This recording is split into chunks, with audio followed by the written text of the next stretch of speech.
संतप्त मानस शांत हो जिनके गुणों के गान में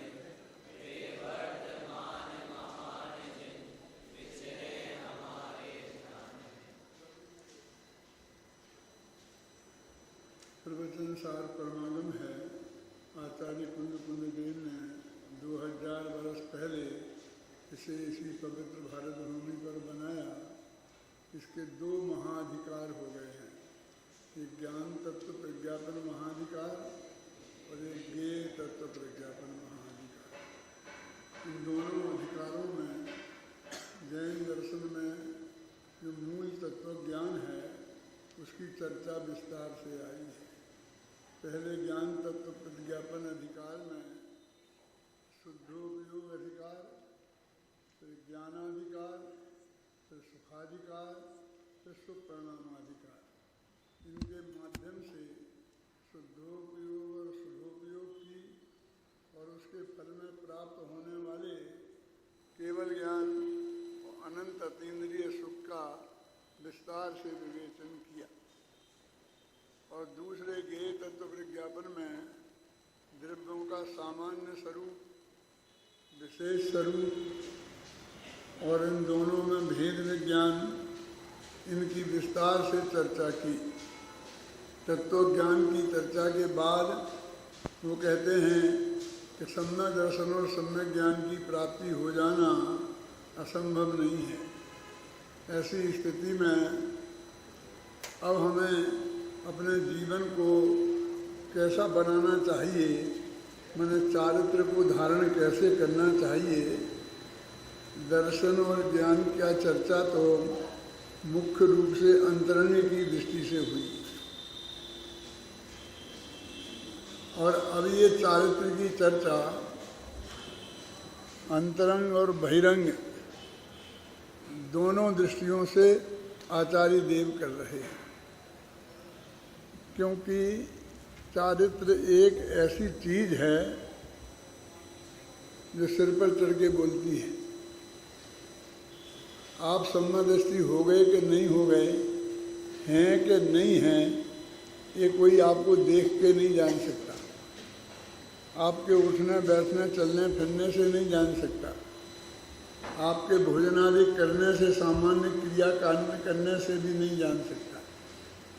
आप सम्यक ज्ञानी हो गए हैं, आप कितने विद्वान हैं, आपने कितना जनवाणी का स्वाध्याय किया है, ये भी आपके माथे पर लिखा नहीं है। कोई आदमी देखकर ये नहीं जान सकता। लेकिन चारित्र एक ऐसी चीज है कि उसे देख करके भी जाना जा सकता है। नग्न निगंबर दशा देखकर, उनके आहार विहार की चर्या देखकर, उनकी वाणी को सुनकर ये निश्चित रूप से जाना जा सकता है कि ये दिगंबर मुनिराज हैं, चारित्र के धनी हैं। जितनी सुविधा है उतनी तकलीफ भी है। सुविधा ये है कि आप हमें नहीं जान पाएंगे कि हम सम्यक दृष्टि हैं कि मिथ्या दृष्टि हैं, हम सम्यक ज्ञानी हैं कि मिथ्या ज्ञानी हैं, हम कितने विशेषज्ञ हैं शास्त्रों के, ये आप नहीं जान पाएंगे। इसलिए हमसे कोई अपेक्षा भी नहीं करेंगे। सारी दुनिया देख कर अपेक्षा करना माने क्या कि योग पद के अनुसार योग्य विनय का आचरण होना चाहिए ना। हम रेलवे स्टेशन पर जाएंगे, गाड़ी में बैठेंगे तो हमें देखकर कोई ये नहीं समझ सकता कि ये विद्वान है इसलिए हमें नमस्ते करना चाहिए। जैसे सामान्य हजारों लोग हैं जो जैन दर्शन का तत्व नहीं जानते हैं, वो लोग और हम सभी धान 12 पसेरी तोले जाएंगे। अपेक्षा भी नहीं है। लेकिन कोई साधु कहीं से भी निकल जाए, ख्याल में आया ना, तो वो तो ये झंडा लेके घोषणा कर रहा है कि मैं नग्न दिगंबर साधु हूँ, मैंने इस सारे जगत को छोड़ रखा है। तो उसके लिए यथा योग्य सम्मान सब जगह मिलेगा और मिलना चाहिए। ये मिलता है तो कोई खराई की बात नहीं है कि हमने तुम्हें सम्मान दिया तो कोई बड़ी बात नहीं है। वो तो हमारा एक चिन्ह है, वो तो हमारी एक चीज़ है। ख्याल में आई ना? जितने ये सम्मान मिलेगा उतनी बड़ी जिम्मेवारी भी है, क्योंकि जिन शास्त्रों को पढ़कर आप नग्न दिगंबर साधु हुए हैं, उन वे शास्त्रों पर पढ़ने का किसी दूसरे को प्रतिबंध तो है नहीं। पहले तो ऐसा भी चलता था कि नहीं साहब गृहस्थ लोग नहीं पढ़ सकते हैं, तो उसमें आपकी बचत थी, क्योंकि उन्हें पता ही नहीं बेचारों को। फिर जो आपने कह दिया सो ही सही है, जो आपने कर दिया वो ही सही है। और जब आज सबको शास्त्र हाथ में उपलब्ध हो गए हैं और पूरी गहराई से उन्हें पढ़ने का पूरा अधिकार है, बल्कि आपसे ज़्यादा सुविधा है, क्योंकि वो कहीं भी जाकर के भी पढ़ सकते हैं। योग गुरुओं के आश्रम में, विद्यालय में आके पढ़ सकते हैं। बिल्कुल नाम नहीं लेता हूँ, लेकिन एक महाराज जो अपन से बहुत वात्सल्य भाव रखते हैं, अपना भी उनके प्रति बहुत सद्भाव है, उनने मुझे बताया कि मैं आपके यहाँ पढ़ने के बाद दीक्षा लेना चाहता था। तो मेरी पूरी तैयारी हो गई थी, वो दूसरी जगह पढ़े भी थे, लेकिन वो कुछ क्या बात की जल्दी हुई, कुछ लोगों ने आग्रह किया, ये हुआ, और कुछ लोग पीछे पड़ गए, तो मुझे आपके यहाँ आए बिना ही दीक्षा लेनी पड़ी। पर अब मैं चाहता हूँ कि आपके ज्ञान का लाभ मुझे प्राप्त हो। कैसे हो सकता है, क्या कर सकते हैं आप मेरे लिए? मैंने बहुत सद्भाव से उनने ये बात कही। तो मेरे को उस वक्त ये बात ख्याल में आई कि देखो, ये दीक्षा लेने के बाद कितना कठिन हो गया, समझ में आया ना? पढ़ना जो आपको एकदम सरलता से अभी उपलब्ध है ना, है?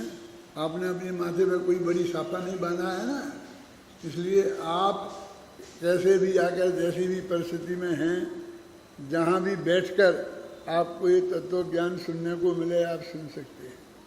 अब पूज्य गुरुदेव श्री तो ये बोलते थे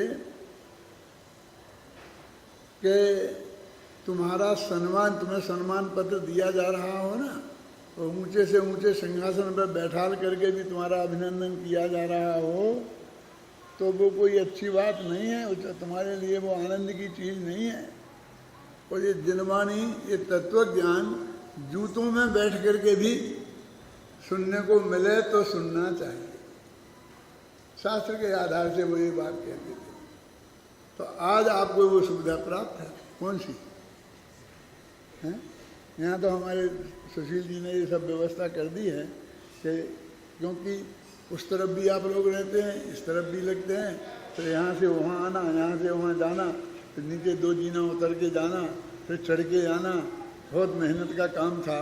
इसलिए हमने बुद्धिपूर्वक ये दीवार बनाई, और इसके पीछे से आप जूता चप्पल पहन के जा सकते, वो मंदिर का हिस्सा नहीं है, वहाँ बैठ के। और ये मंदिर का हिस्सा है, इसमें पूरी मर्यादा से आप तक वहाँ तक रहना पड़ेगा। जो भी हमारे मंदिर की मर्यादा होती है, वो सब ये मर्यादा के भीतर की बात है। तो अभी कोई नहीं यहाँ आ सकता हो इन परिस्थितियों पर, तो उसकी उस तरफ भी सीट है, वहाँ बैठ के भी सुन सकता है ना। मुझसे किसी ने कहा था कि ज़्यादा जगह थोड़ी कम छोड़ दे तो ठीक रहता, क्योंकि उतना हॉल एक कम हो गया। मैंने कहा जब कि इतनी भीड़ आएगी ना, तो वहाँ खड़े रह के भी लोग सुन लेंगे, क्या फर्क पड़ता है? आवे तो क्यों, एक भीड़ आवे तो सुने तो ही तत्व ज्ञान को, क्यों उसके अंदर में ये धारणा तो बने। लेकिन हमारे मुनिराज जो हमारे इस मार्ग पर चल गए हैं और जिन्होंने ये पद धारण कर लिया है, उनके लिए बहुत मर्यादाएं हो गई हैं। अब उन्होंने सवारी का भी त्याग कर दिया है, ईरिया समझ पूर्वक नंगे पैर चलते हैं, तो वे कहाँ पहुँच सकते हैं? मर्यादाएं उनकी बहुत हो गई ना। और उनके पास आकर के उन्हें समझाए, कोई पढ़ाए, तो जो पढ़ाने लायक उन्हें होगा वो सहज उपलब्ध थोड़ी है ऐसे, इसलिए वो कठिन हो गया। मतलब वो इसलिए अंतरंग और बहिरंग, अब दोनों सब बात, वो नग्न दिगंबर दशा इतना आप जानते हो, शास्त्र इतना पढ़े हैं ना आप सबने, कि हमारे दिगंबर मुनिराज एकदम आड़े बाल के बराबर भी वस्त्र उनके पैर पर नहीं होता है। तो एक ऐसा दुपट्टा वे डाल के आए तो आप आहार देंगे?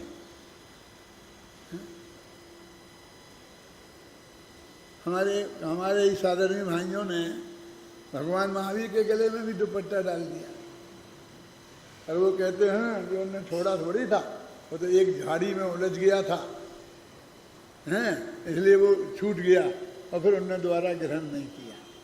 यानी वस्त्र का त्याग कोई जरूरी नहीं है, ये बताना है उन्हें। और महावीर नग्न दिगंबर थे, ये एक ऐतिहासिक तथ्य है, इस बात को भी कोई झुठला नहीं सकता।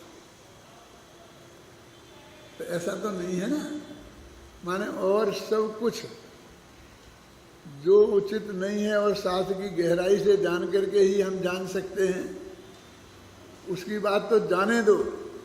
लेकिन एक इतना सा ये रूमाल, क्योंकि देखो जैसे जुकाम अपन को होता है ना, ऐसे बेचार उनको भी होता है ना, हो सकता है ना, अपना संगठन तो अपने जैसा ही है ना, क्यों बोलो क्या करें, बार बार जुकाम हो ऐसा आए तो क्या करें, हैं? तो रख ले में एक ऐसा, तो क्या दिक्कत, क्यों आप लोगों को मंजूर है? मैं आपका गुरु हूँ कह रहा हूँ, मंजूर है? नहीं, बोलो ना कि नहीं, नहीं है मंजूर, नहीं है ना। कोई भी कहे नहीं है तो ये आपके दिगंबरत्व के प्रति अटूट श्रद्धा है। और आप भी इस बात को जानते हैं कि मतलब वो उनको उन्होंने नग्न दिगंबर दशा धारण की है, तो उससे जो पूज्यता प्राप्त हुई है, उसके साथ में इतनी बड़ी जिम्मेवारी भी प्राप्त हुई है कि उन्हें पूरी मर्यादा में रहना पड़ेगा।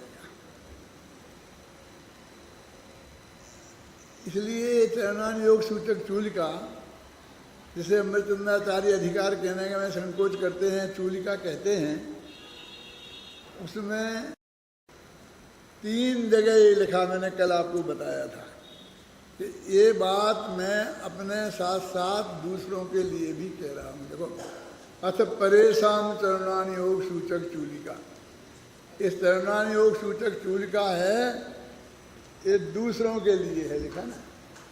फिर अगली पंक्ति देखो अगले पेज पर, इति चरणाचरणे परान प्रयोजति। अब चरण माने चारित्र के, आचरणे माने आचरण में दूसरों को नियोजित करते हैं, प्रेरित करते हैं, ये दूसरों की बात। फिर अभी नीचे एक तीसरी जगह और बताया था, है ना, कहाँ परे आया ना, 3 नंबर कलश में 13 नंबर कलश देखो भैया,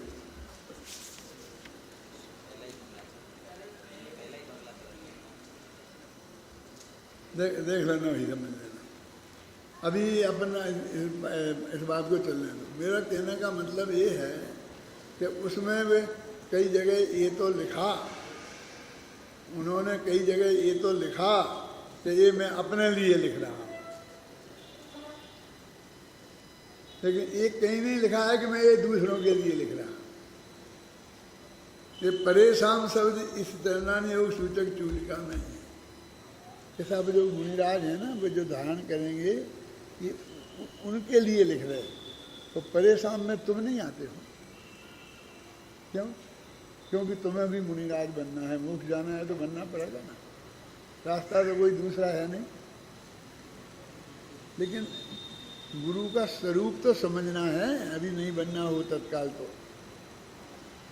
गुरु की पहचान तो समझनी है कि नहीं समझनी है, कि हमारे गुरु कैसे होते हैं, कितने तपस्वी होते हैं, कितने महान होते हैं, उनका कितना पवित्र आचरण होता है अंतरंग से और बहिरंग से, ये बात तो हम सबको जानना है। और इसलिए भी कि हमारे यहाँ सम्यक दर्शन की परिभाषा में देवशास्त्र गुरु की श्रद्धा को भी महत्व दिया है। जहाँ तत्वाद सूत्र में तत्वात् सिद्धानम सम्यक दर्शनम लिखा है, वहीं पर तत्वज्ञान श्रावकाचार में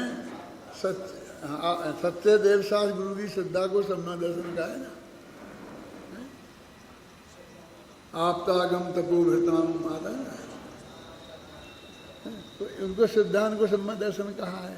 इसलिए हमें देव शास्त्र गुरु का सही स्वरूप भी समझना है।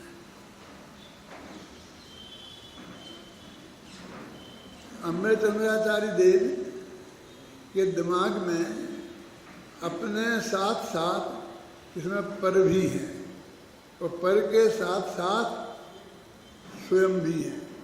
आगे एक पंक्ति में ये लिखते हैं कि हम खड़े हैं ना, मुनि धर्म क्या होता है उसका स्वरूप जानने वाले, उसके विशेषज्ञ हम खड़े हैं ना। ऐसा लगता है बहुत अभिमान में आ गए थे, क्यों कि मोक्ष मार्ग का जो स्वरूप है, मुनि राजों का आचरण कैसा होता है, उसे जानने वाले हम हैं। तो तुम क्यों चिंता करते हो? यदि कुंदाचार्य देव ने ये आज्ञा दी है ना, यदि दुखम परिमोक्षम है ना, यदि दुख से छूटना चाहते हो तो सामान्यम परिबद्धु, सामान्य पने को धारण करो। बोलो ये गाथा पढ़ो,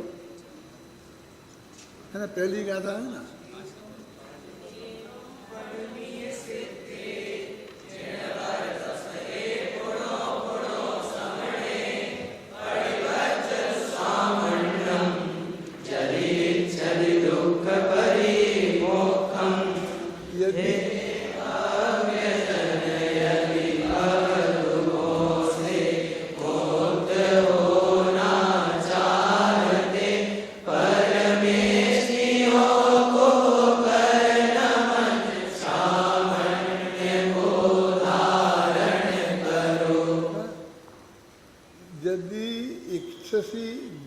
परिमोक्षम, यदि दुखों से छूटना चाहते हो तो, दुख परिमोक्षम, यदि इच्छा से, यदि चाहते हो कि हम दुखों से छूट जाएं, तो परिवज्जद सामान्यम, तो मुनि धर्म को धारण करो।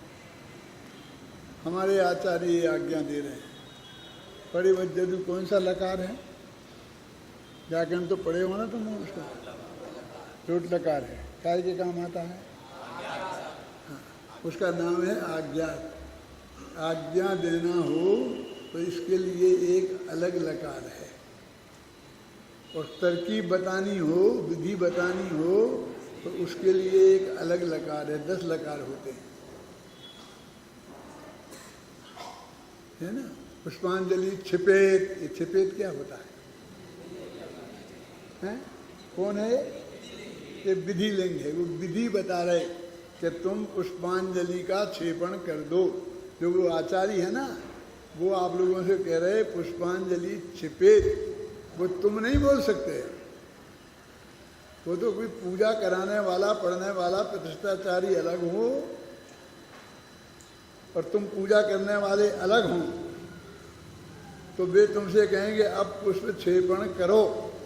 तो पुष्पांजलि छिपेत, अंजलि में लेकर पुष्प के गुच्छे पुष्प, और उसको तुम्हें अभी छिपेत डालो, समझे ना।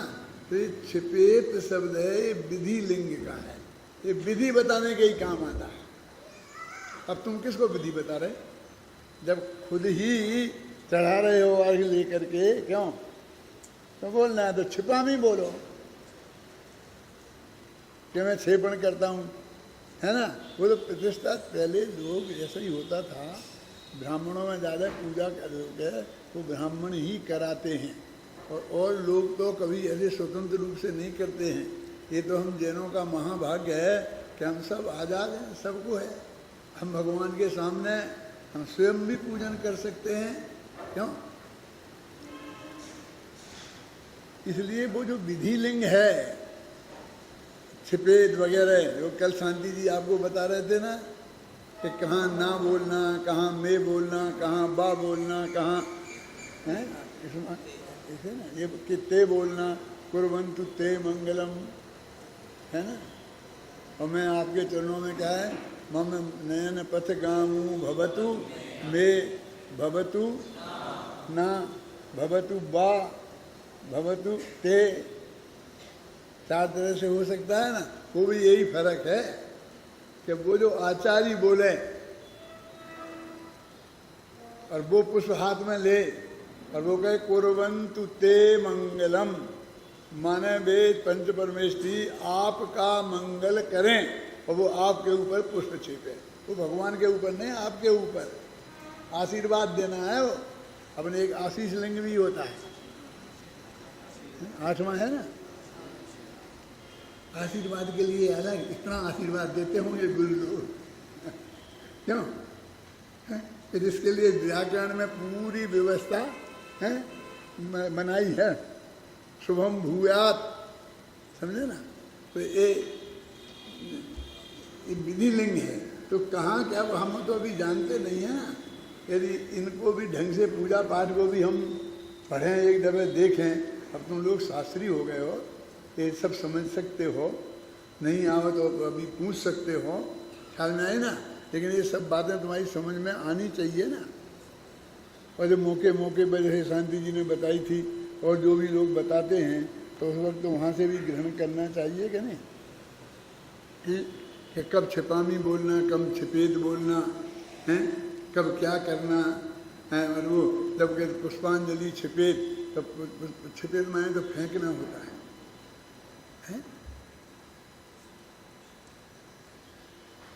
ऐसे करते हैं ना आचार्य, सब जगह फेंक देते हैं, ऐसा है, समझिए ना। ऐसा नहीं है फेंकना, वैसे ही लगा फेंकते ही हैं।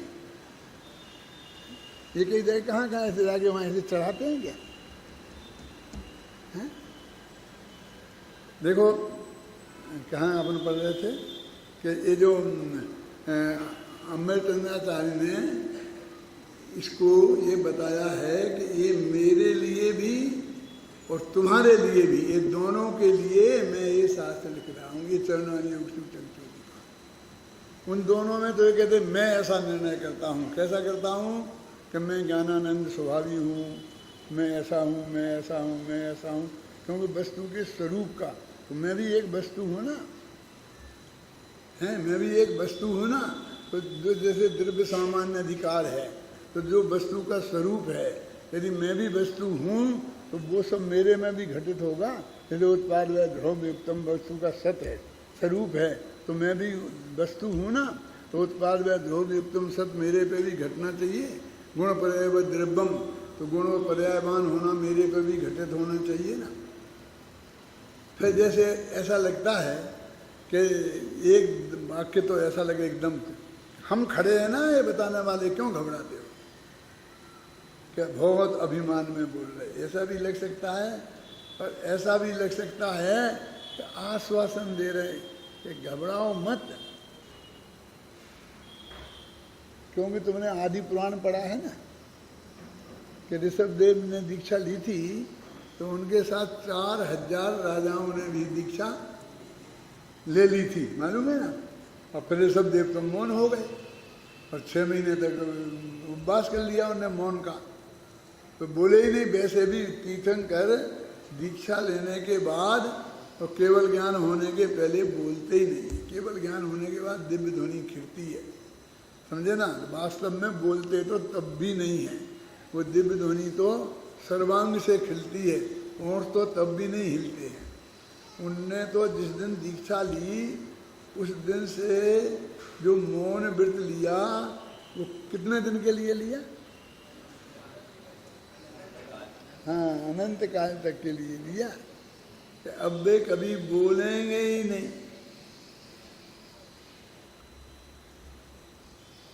अब उन्हें कोई बताने वाला नहीं था, तो उनकी जो दुर्दशा हुई थी वो दुर्दशा हमने शास्त्रों में पढ़ी है। तो अभी भी कोई दीक्षा लेगा और यदि वो दीक्षा के प्रति सीरियस होगा कि मैं इसे ढंग से पालन करूं, मेरे द्वारा ये मुनि पद बदनाम नहीं हो, मेरे से कोई ऐसा काम नहीं हो जाए, क्योंकि ये सर्व पूज्य पद है, अपने जैन शास्त्रों में पंच परमेष्ठी को एक लाइन में बैठाया है ना। अरहंत सिद्धाचार्य उपाध्याय और साधु बोलते ना, अरहंत सिद्धाचार्य पाठक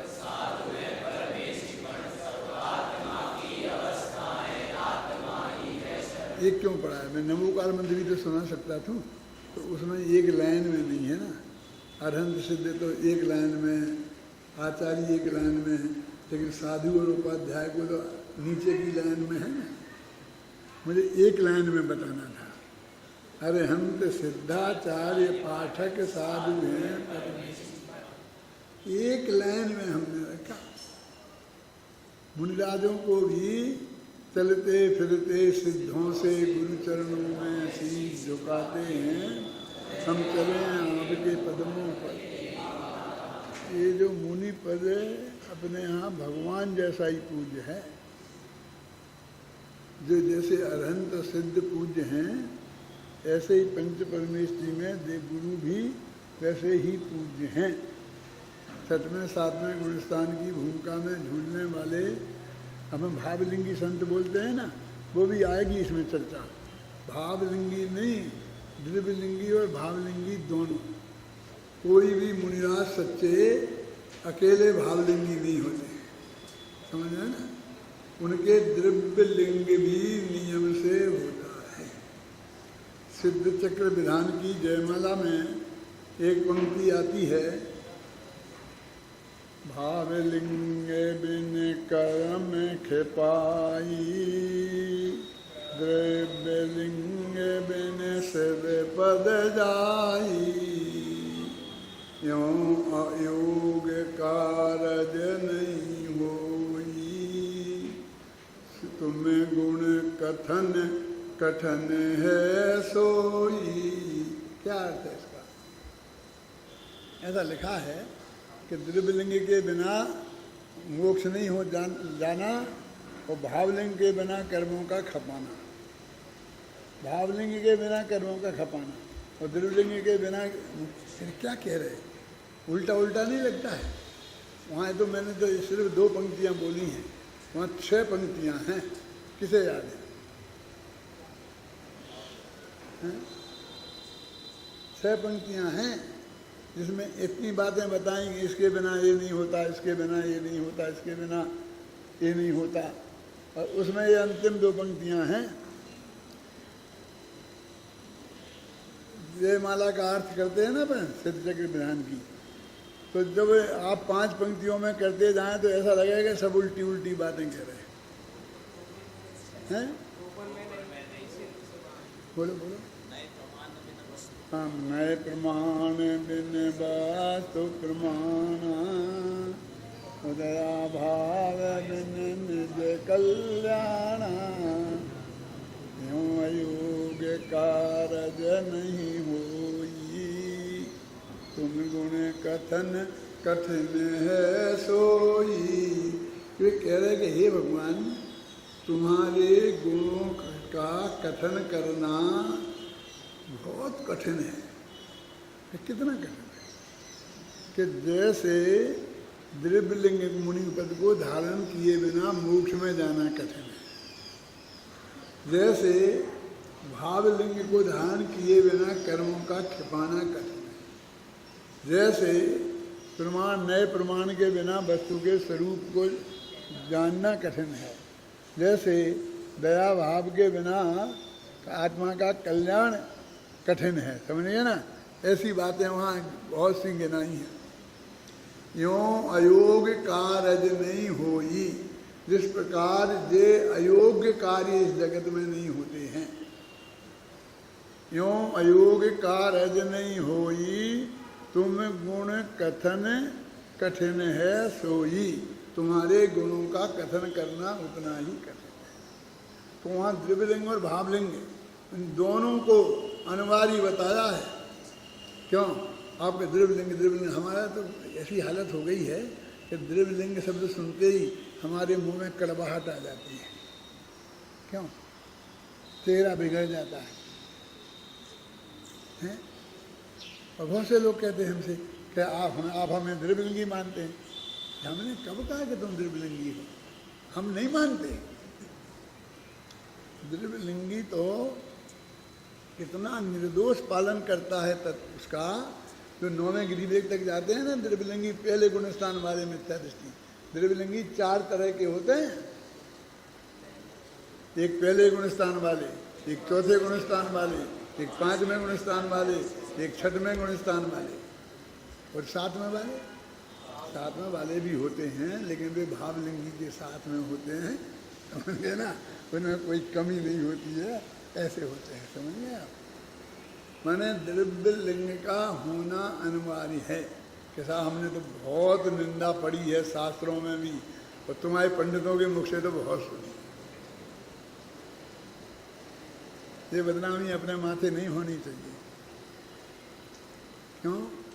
अरे वो तो भाव लिंग के बिना, असली वस्तु के स्वरूप सम्यक दर्शन के बिना, सम्यक ज्ञान के बिना, और द्रव्य लिंग जो अकेला धारण कर लिया हो, वो तो उसकी निंदा है। जैसे नाटक में कोई बन जाता है ना, ऐसे बन गए हों, जो उनकी निंदा है। निंदा उनकी नहीं है। क्या इसमें भी आएगा? ये बात इस प्रवचन सार में आई है कि द्रव्यलिंग भी उतना ही अनिवार्य है। ख्याल में है ना? जितना देखो क्या है, थोड़ा समझ लो। तुम विद्वानों को तो बहुत समझना जरूरत है, अत्यंत सावधानी की जरूरत है। जो शुद्धोपयोग है ना, वो शुद्ध परिणति है। खात्मे गुणस्थान वाला शुद्धोपयोग, और 7वें में होने वाली 3 कसाई के अभाव रूप निर्मल परिणति, ये दोनों हैं भावलिंग। अब उसी समय 6वें गुणस्थान में और 7वें गुणस्थान में जो नग्न दिगंबर दशा है, जो 28 मूल गुणों का पालन है, जो 5 समितियों का पालन है, 10 धर्मों का पालन है, 3 गुप्तियों का पालन है, ये बाहर में जो आचरण सब है ना, ये सब है द्रव्य।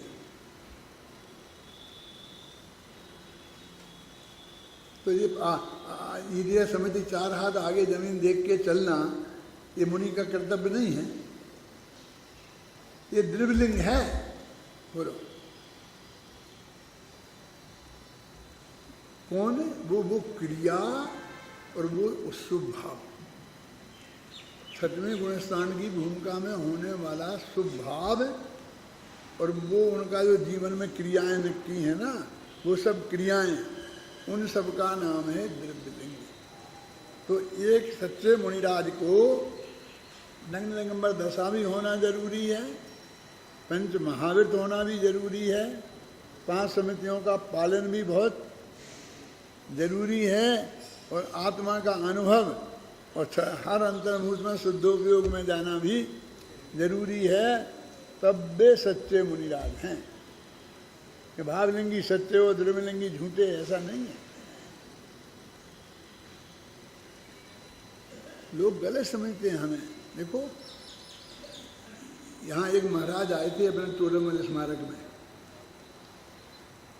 तो उनने कहा कि मुझे कुछ कैसेट चाहिए अपने ऑफिस से।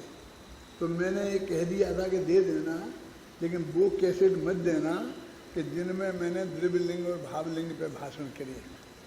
ऐसा मैंने ये राजेंद्र को इनको आदेश दिया था कि ये वो मत देना, क्योंकि मुझे लगता था कि शायद उनको बहुत बुरा लग जाएगा ये सुनेंगे, ख्याल नहीं। लेकिन सच्ची घटना बताता हूँ कि वो इनने बिल्कुल ध्यान नहीं रखा, वो भूल गए, और जो कैसेट उन्हें दिए तो उसमें वो थे, वो व्याख्यान भी थे। सच्ची घटना है। मैं तो वहाँ इस वक्त था नहीं। 15 दिन बाद जब मैं बाहर से आया और मुझे वहाँ बुलवाया महाराज ने, तो वे किसी अपने एक भाई के घर पर ठहरे हुए थे, अपने जो यहीं रहते हैं ना, उनके हैं कौन, जो इधर जो अपने रोजाना आते हैं अपने मंदिर में पूजा करते हैं, वे उनके जमाई हैं, वो उनके घर पर वो ठहरे थे। मुझे बुलाया तो मैं गया, तो उनने जाते ही मेरे से कहा कि आपके यहाँ से कैसेट आ गए थे, बहुत अच्छे थे, और मैंने सबसे पहले द्रव्यलिंग भावलिंग वाला प्रकरण सुना। उनने वो ये देखा ना उस पर, तो उनको वही जानने की इच्छा हुई, तो सबसे पहले उनने वही सुना। और उनने इतनी प्रशंसा करी मेरे से कि बहुत अच्छे, जो मैं अभी आपको बता रहा हूँ ना, वही सब बातें हैं उसमें। उन्हें बहुत अच्छे लगे। पुलक सागर जी थे, आप समझ लें ना। उनने कहा, मैंने कहा अच्छा रहा भाग्य कि उनको वो अच्छे लगे। क्यों अच्छे नहीं लगते ना तो बहुत अच्छा नहीं होता ना देना। तो मेरे कहने का मतलब ये है कि हमारे जो द्रव्यलिंग और भावलिंग के संबंध में जो विचार हैं वो सब मुनिराजों को बहुत अच्छे लगने वाले हैं। हमारे से जो भूलें होती हैं उनको समझने में, बोलने में, करने में, उसकी वजह से झगड़ा खड़ा होता है। चाहे वो उनकी तरफ से समझ लो, चाहे अपनी तरफ से समझ लो, है ना कहीं भूल है। जो सच्ची बात है वो सामने आए, उसे कौन स्वीकार नहीं।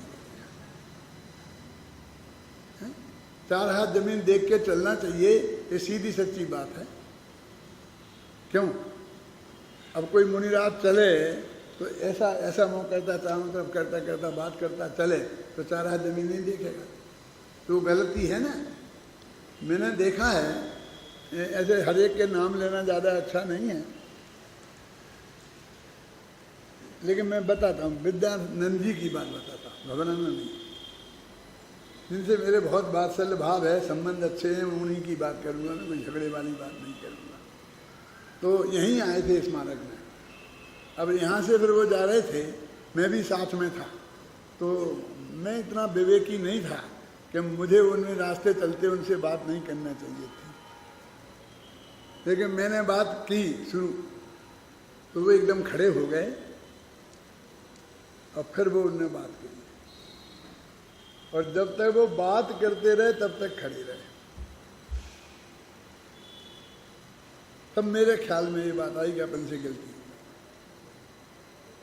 जब एरिया समिति पूर्वक 4 हाथ जमीन देख के चलेंगे तो उस वक्त उन्हें बोलना नहीं चाहिए, किसी से गप्पे नहीं लगाना चाहिए, बात नहीं करना चाहिए, गप्पे का तत्व चर्चा भी नहीं करना चाहिए। बुनियाद गप्पे लगाएंगे तो हम कल्पना नहीं करते हैं, लेकिन तत्व चर्चा भी नहीं चाहिए, और हमको उस वक्त उनसे बात नहीं करना चाहिए। क्या यदि तत्व चर्चा भी करनी है, कोई बात भी पूछनी है, तो जब भी एकांत में शांति से बैठे हों, सब तरीके से निराकुल भाव से, और तब वे उनकी अनुमति पूर्वक वे आज्ञा देवें, तो हम अपनी बात अत्यंत विनय पूर्वक रखकर हमें पूछनी चाहिए। अब जो उत्तर वो देवें उस पर गंभीरता से हमें विचार करना चाहिए। ख्याल में आई ना कि ये बात में क्या सच्चाई है, क्या है, जनवाणी के आधार से क्या है। वो तो कोई भी कहे, सर्वज्ञ भगवान की बात भी याद है ना, तो परीक्षा करके पूरी तरह स्वीकार करना चाहिए। वो तो अपन को आज्ञा, अपन को मिले है, अधिकार मिला हुआ है, समझ लीजिए, उसमें कोई दोष नहीं है ना। लेकिन उनकी मर्यादा तो है ना, उनकी मर्यादा कि हमें 4 हाथ जमीन देख के चलना। अब 4 हाथ जमीन देख के चलना ये द्रव्यलिंग है, बोलो। अब इसको निंद नहीं है, ये द्रव्यलिंग है, ये भावलिंग नहीं है। क्यों? ये शुभ भाव है, वो शुभ क्रिया है। शुभ भाव और शुभ क्रिया को बोलते हैं द्रव्यलिंग, और शुद्ध भाव और शुद्ध परिणति को बोलते हैं भाव। कोई भी मुनिराज होते हैं, यदि वो 3 कसाई के अभाव रूप शुद्ध परिणति वाले हैं, तो वो शुद्ध परिणति ऐसी नहीं है कि भाई जब बाहर बोलने में आएंगे, आहार को जाएंगे तो वो मिट जाएगी। वो 24 घंटे कायम रहने वाली चीज़ है। शुद्धोपयोग तो नहीं रहेगा, शुद्धोपयोग तो मिट जाएगा, ख्याल में आई ना। लेकिन वो शुद्ध परिणति तो रहती है। लोग क्या समझते हैं कि वो शुभ भाव का काल है, वो शुभ क्रिया का काल है, और शुभ भाव तो मोक्ष का कारण नहीं है। अपन ने खूब पढ़ा है, क्यों? बंध का कारण है तो नहीं, और शुभ क्रिया भी जड़ की क्रिया है। लेकिन शुभ भाव और शुभ क्रिया वो दोनों भाव लिंग के साथ होना अनिवार्य है, होती ही है। पूज्य गुरुदेव की भाषा में कहें तो वे नियम से होती ही हैं, होनी ही चाहिए, समझ में ना। और हम और आप यदि हम मुनिराजों की पहचान करते हैं तो हम तो वही तो कर सकते हैं। अंतरंग का निर्णय तो बहुत कठिन काम है, कैसे करें? क्यों? जैसे तुम्हारा सम्यक दर्शन समझना कठिन है, ऐसे उनका सम्यक दर्शन भी समझना कठिन है ना। तो हम आप यदि देखेंगे तो वो जो नब्बे गिरिवेक तक जाने वाले द्रव्यलिंगी मुनि होते हैं तो वो सब आहार आदि को जाते हैं तो सब सम्यक दृष्टि धर्मात्मा लोग उन्हें आहार आदि देते हैं। टोडरमल जी ने लिखा ना मोक्ष मार्ग प्रकाशक में कि भाई ये आहार देना भी व्यवहार है और उनका व्यवहार एकदम निर्मल है। और अंतरंग की परिणति की बात है, श्रद्धा इसकी, तो वो तो जब वे बोलेंगे और कदाचित कोई हम भी बहुत इतने ज्ञानी हों कि हम वो समझते हैं कि बोली के से हम अंदाज लगा लें कि ये सब में दृष्टि है कि नहीं है। हर एक के बस की बात तो नहीं है ना वो, क्योंकि ज्ञानी जन भी तो व्यवहार वचन बोलते हैं। व्यवहार वचन क्या ज्ञानी जन नहीं बोलते हैं? अमृतचंद्राचार्य देव ये पूरे अधिकार में चलना जो सूचक चूलिका अपनी चल रही है, ये मुनि धर्म का स्वरूप ही वर्णन होने वाला है। वो कितनी मर्यादा में इस बात को बता रहे हैं। दो आचार्य हैं अपने पास, एक कुंदाचार्य तो हैं ही, फिर अमृतचंद्राचार्य और जयसेनाचार्य, दोनों आचार्यों ने इसको, इस प्रकरण को बहुत अच्छी से तरह से खोला है। और भाग्य से अपन मुमुक्षुओं में चरणान योग और मुनि धर्म का सच्चा स्वरूप समझने का यही सबसे बड़ा साधन है। श्रावकाचार तो हैं अपने, रत्नागिरी श्रावकाचार वगैरह अपन पढ़ाते हैं। पुरुषार्थ सिद्धि उपाय में भी श्रावकों के आचरण का वर्णन है। रत्नागिरी श्रावकाचार में भी श्रावक के आचरण का वर्णन है। और बड़े दादा ने एक किताब लिखी है श्रावकाचार पर, तो वो उसमें उनने 42 श्रावकाचार इकट्ठे किए थे। हम तो नाम भी नहीं जानते होंगे, अभी बता सकते हैं कि 42 कौन कौन से। 42 श्रावकाचार। और इनके अलावा हमारे जो प्रथमान योग के शास्त्र हैं ना, तो उनमें भी जगह जगह श्रावक धर्म का और मुनि धर्म का वर्णन है। तो वे भी श्रावक ही चार है ना। तो उनके माध्यम से श्रावकों के आचरण के बारे में तो हमें बहुत कुछ उपलब्ध है। लेकिन मुनियों के आचरण के बारे में, एक तो अनागार धर्मामृत है, तो वो अपने यहाँ पढ़ाया नहीं जाता, अपने कोर्स में नहीं है। हम जब पढ़ते थे तब भी नहीं पढ़ाया जाता था। और दो चीज़ें ऐसी तुलनात्मक रहती थी कि यदि हम पुरुषार्थ सिद्धि पर पढ़ाएँ कि रत्नागिरी साहब का चार यही चलता था। तो लोग ज़्यादातर रत्नागिरी साहब का चार को ही प्रेफरेंस देते थे। हैं समंत भद्राचार्य का नाम न्याय पढ़ने वालों की दृष्टि में बहुत महान था ना, समझे ना। पर अम्बे चंद्राचार्य का तो आत्मख्याति पढ़ने के बाद हमारी महिमा आती है। हैं पुरुषार्थ सिद्धि उपाय की महिमा तो तब आएगी जब हम अम्बे चंद्र की महिमा आएगी। और रत्नागिरी साहबकाचार्य की महिमा तो आएगी क्योंकि समंत भद्र की महिमा तो न्याय शास्त्र में देवागम स्तोत्र के माध्यम से जो हमने पढ़ा है तो हमारे चित्त में बहुत गहराई से बसे हुए थे, इसलिए वही पढ़ाया जाता था। तो अभी ये जो सारा अध्याय है उसमें मेरी भी जिम्मेवारी और आपकी भी जिम्मेवारी बहुत गंभीरता से है। इसमें सारा वर्णन मुनि धर्म का आचरण कैसा होता है, उनका अंतरंग कैसा होता है, उनका बहिरंग आचरण कैसा होता है, ये सब बात बहुत गहराई से वर्णन किया गया है। और आचार्य अमृतचंद्र देव जो ऐसा बोलते हैं कि हम खड़े हैं ना, पूज्य गुरुदेव श्री ने जब ये पंक्ति पढ़ी तो वे उछल गए। किस बात पे? इस बात पे कि हो आचार्य अमृतचंद्र देव कह रहे हैं कि तुम लोग घबराओ मत, हम तुम्हारे पीछे खड़े हैं। जैसे हमारे पीछे आप अमृतचंद्र खड़े हो, हमारी सुरक्षा में हमारे वकील बन के ही खड़े हो, है ना। हम खड़े हैं ना, ऐसा लिखा है इसमें। मैं वो पंक्ति पढ़ के आपको सुनाना चाहता हूँ। कहाँ है, निकालो देखो। कौन से में?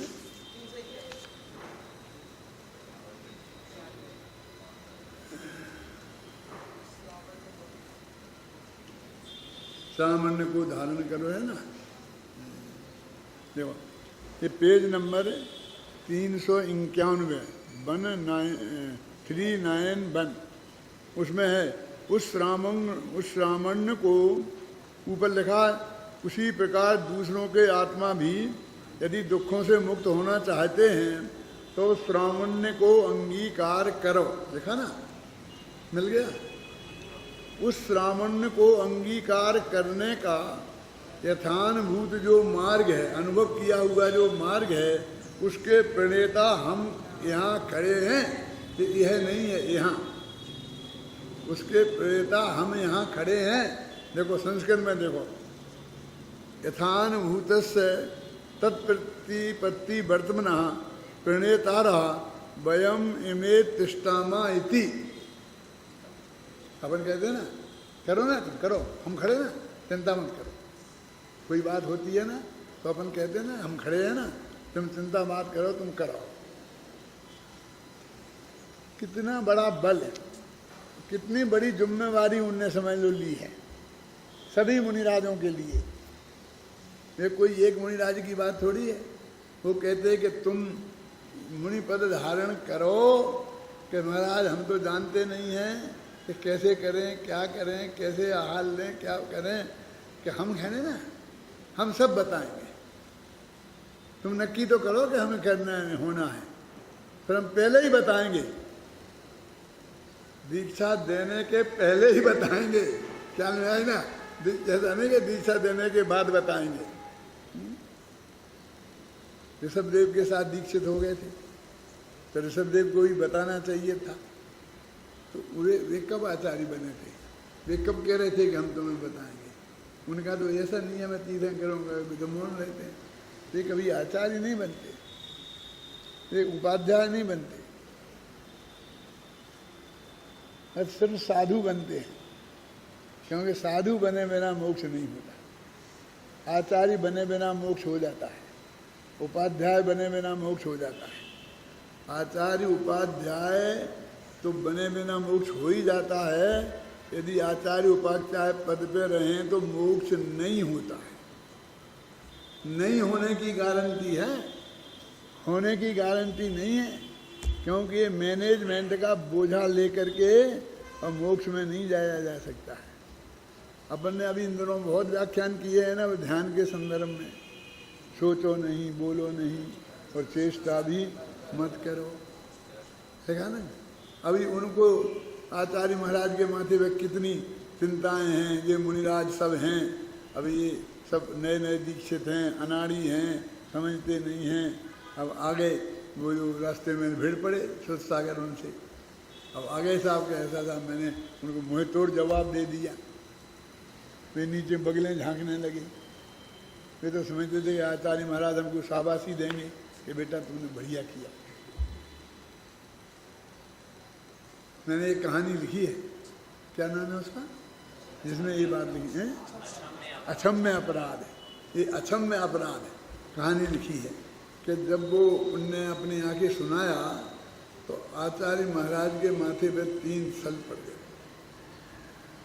उन्हें शाबाशी तो दी नहीं, वे खुश तो हुए नहीं, लेकिन माथे पे 3 सल पड़ गए। जब ये बात उनने देखी, जिनने ये सुनाई थी ना सुरसागर ने, कि महाराज को तो चिंता बढ़ गई। उन्होंने कहा महाराज क्या बात है, क्या गलती हुई मेरी, हाथ जोड़ के। तो उनने कहा संघ की सुरक्षा का सवाल है। क्या बोले? क्योंकि तुम तो उनसे लड़के आ गए, चैलेंज दे के आ गए और उनका अपमान करके आ गए, उनके पूरब भव की कहानी बता के आ गए हैं। क्यों? अब वे इस वक्त मिनिस्टर हैं। ये मिनिस्टर तो आधे पागल होते हैं, वे तो पूरे ही पागल थे हैं। तो न मालूम क्या उपद्रव करेंगे हैं। इसलिए सारा संग संकट में है।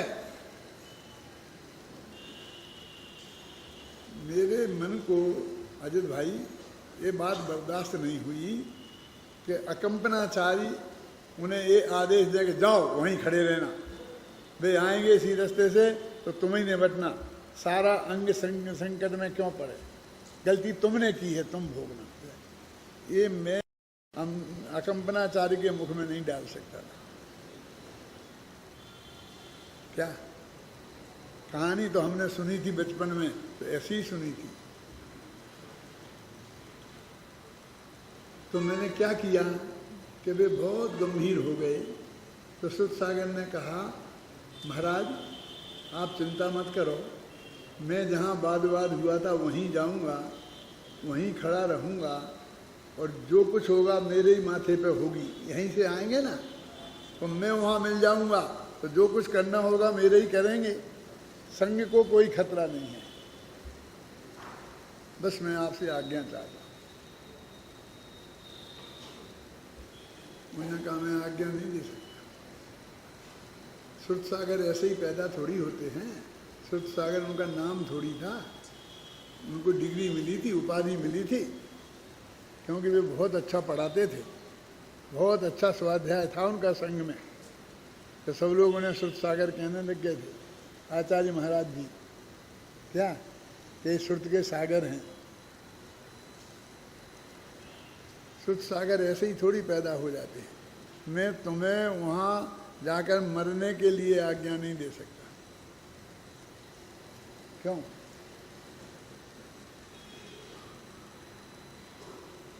कि महाराज आज्ञा की बात नहीं है, मैं तो अनुमति मांग रहा। आज्ञा और अनुमति का अंतर समझते हो?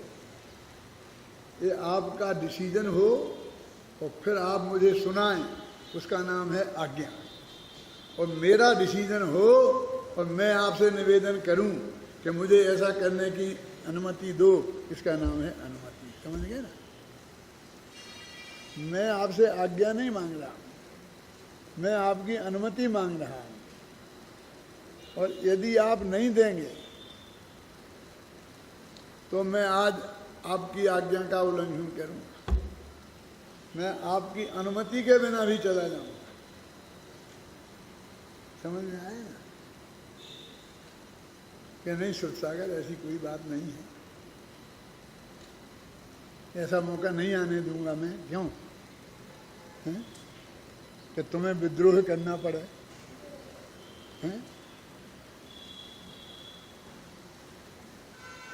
जाओ,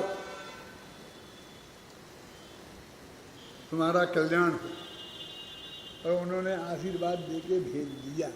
मैंने अकंपनाचारी को के मुख में मैंने ये शब्द अपनी तरफ से चुन के डाले। वो जो ऐसे लिखे थे कि जाओ वो मैं भेज दो, तुम ही मरना, तुम ही जीना, तुम्हारा सजा की तुम भोगो, ऐसा नहीं। क्या? और फिर जो हुआ बाद की बात में नहीं है। सवाल ये है कि उस वक्त आचार्य महाराज का कैसा व्यवहार रहा और श्रुत सागर का कैसा व्यवहार है। कम से कम यहाँ गुरु शिष्य की जो वार्ता हो, दोनों की इज्जत बच गई। दोनों ही महान लग रहे हैं। क्यों?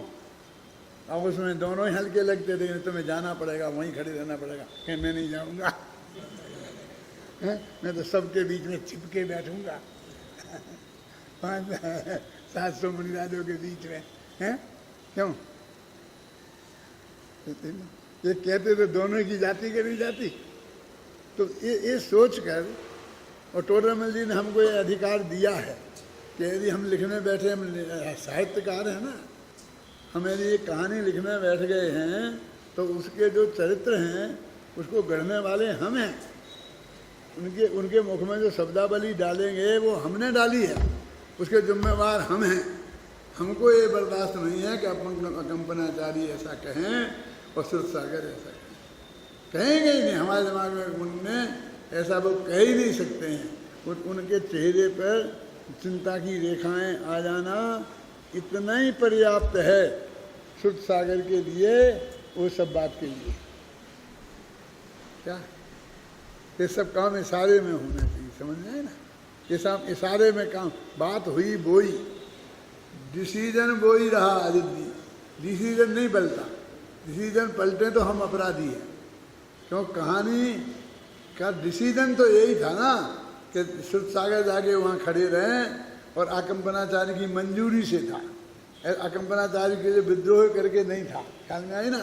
तो अकंपनाचार्य की भी रही कि उनकी आज्ञा के बिना वहाँ कुछ नहीं हुआ, और उन्होंने उनकी निर्दयता से कोई आदेश उन्होंने अपने जीवन में नहीं दिया। समझ रहे ना आपकी में? तो ये हमको विवेक से, मुनि हमारे पंच परमेष्ठी हैं, हमारे देव सास गुरु में हैं, जिनकी हम पूजन रोजाना करते हैं ना, उसमें गुरु भी आते हैं, सच्चे भीतरागी संत। अब मैं भावलिंगी नहीं कहूँगा, क्योंकि द्रव्यलिंगी और भावलिंगी तो दोनों ही होते हैं। मैं अकेले भावलिंगी कह के उनको अधूरा थोड़ी बताऊँ मैं, है ना। द्रव्यलिंग भी उनके है और भावलिंग भी है। तो सच्चे जो मुनि हैं वो बस अभी कल के सिद्ध हैं बस। तो मुझे सच्चे विद्यार्थी हो ना, पहले अभी हम कहते शांति से गिनो भैया कितने हो गए अपने, तो कहते 836 कितने, ठीक है, आंकड़ा जो भी होगा थोड़ा बहुत कम ज़्यादा, इतने हो गए। और 200 अपने पास होने की तैयारी में अब आकर के यहाँ भर्ती हो गए हैं। क्यों? तो अब तो यहाँ से निकलेंगे तो विद्वान बने बिना तो निकल सकते नहीं। क्यों? एक भी आदमी यहाँ आ गया, एक दफे टोडरमल स्मारक भवन की भूमि में आ गया, यहाँ प्रवेश कर लिया, तो अब यहाँ से विद्वान बन के ही निकलेंगे। पंडित चंद्रदास जी यहाँ एक थे, बहुत बड़े विद्वान, नाम सुना होगा, बहुत बड़े विद्वान थे। जब यहाँ से वो पढ़ने गए थे बनारस, तो वो लंगड़े टायर थे, बहुत कमज़ोर थे, लंगड़े थे। शांति जी आपको मालूम है, जब इस बनारस पढ़ने गए तो जिस दिन सियादबाद विद्यालय में उनने प्रवेश लिया, उस दिन के बाद वो न्याय तीर्थ होने के बाद ही नीचे उतरे। वो बिल्डिंग में से नीचे नहीं आए, बाजार नहीं गए कहीं। यहाँ अपने घर आना, गांव जयपुर आना तो बहुत दूर की बात। ये उनका इतिहास है। क्योंकि वो ऐसे अपने आप चल ही फिर नहीं सकते थे, कभी ऐसे जाके बाजार में घूमते फिरते, कोई लोग के साथ में सहयोग में ही जाते थे। तो विद्यालय में उन्होंने प्रवेश लिया। और वो हम जब पढ़ते थे तो हमारे सामने कोई दक्षिण भारत के लड़के वहाँ 4-5 थे, एक भरत चक्रवर्ती, एक धर्म चक्रवर्ती, एक श्रेयांश कुमार, एक ऐसे नाम थे, चंद्रकांत, ऐसे नाम थे दक्षिण भारत के। तो हम उनसे पूछते थे, क्योंकि उस वक्त बहुत दूर था ना, मतलब 3 दिन लगते थे, किसी ट्रेन में बैठे तो 3 दिन लगते थे, और जितना पैसा लगते थे उतने लोगों के पास पैसा नहीं होते थे कि टिकट ले लें। सच्ची स्थिति हम सब की ऐसी हालत थी, एक की नहीं। तो वो हमसे कहते थे कि आप कब गए थे? हम तो हर साल में 3 दफ़े जाते थे। तो वो कहते थे कि हम तो कोई तीर्थ करके ही जाते हैं, ऐसा बोलते। हम आते हैं तो हम तीर्थ करके ही जाते हैं। हमें कौन सा तीर्थ करते हैं? समय शिखर करते हैं, पास का सोनागिरी है, सोनागिरी करके चले जाए। हमने कही भी उनसे कि कौन सा तीर्थ? तो उन्होंने कहा न्याय तीर्थ, काव्य तीर्थ, व्याकरण तीर्थ, कोई तीर्थ करके जाते। समझ में आया ना? है? मैंने हम फाइनल पढ़ाई करने के बाद ही जाते थे। यहाँ तो दक्षिण भारत के होंगे कुछ लोग, समझे ना? ऐसे थे उस वक्त के लोग कि वो एक दफ़े आते थे तो 5 साल में 6 साल में मतलब पूरी पढ़ाई करने के बाद ही अपने देश जाते थे। तुम वहीं के हो, मद्रास के हो? मैं तो अंदाज से बोल रहा हूँ, वैसे कुछ बोल रहा, मैं जानता नहीं हूँ किसी को, ख्याल में है ना? तो वास्तव में यानी इतना दृढ़ संकल्प चाहिए इस बात के लिए, ख्याल में है ना? तो इसलिए महाभाग्य से अब ये ऐसा ज़माना आ गया है कि तुमको ये सब चीज़ उपलब्ध है और वहाँ घंटों में पहुँच सकते हैं। आपसे 2 घंटे चेन्नई में पहुँच सकते हैं। तो 3 दिन लगते थे, आज 2 घंटे में चेन्नई पहुँच सकते हैं, है ना? ऐसा आ गया समझ में। कैसा पैसा लगते हैं। अरे पैसा तो ठीक है ना, लेकिन पहुंच सकते हैं ना, साधन है। इमरजेंसी में जाना हो तो जा तो सकते हैं ना। क्या पैसा क्या लगेंगे, कितना लगेंगे, उसकी क्या बात करना है। पैसा लगते हैं तो मिलते भी तो हैं बेटा, हैं। अब लाख लाख रुपए महीना कमाओगे, हैं, समझते हो तुम लोग। हम तो कुछ नहीं, हम तो 100-200 रुपये महीना की काम करने वाले लोग हैं। शांति जी, जब हमने पढ़ाना शुरू किया था ना तो 60 रुपये महीने पर किया था। क्या आप समझ नहीं ना, आपकी वो जमाना ही ऐसा था। बड़े से बड़े विद्वान को इतने मिलते थे, 60-70-80, 100 मिल जाए तो समझ में बहुत बड़ी बात है। क्यों वे कहते कि हम भी प्लान है कि टिकट बहुत खर्चा होता है। तुम्हें क्या खर्चा मिलता की बात है?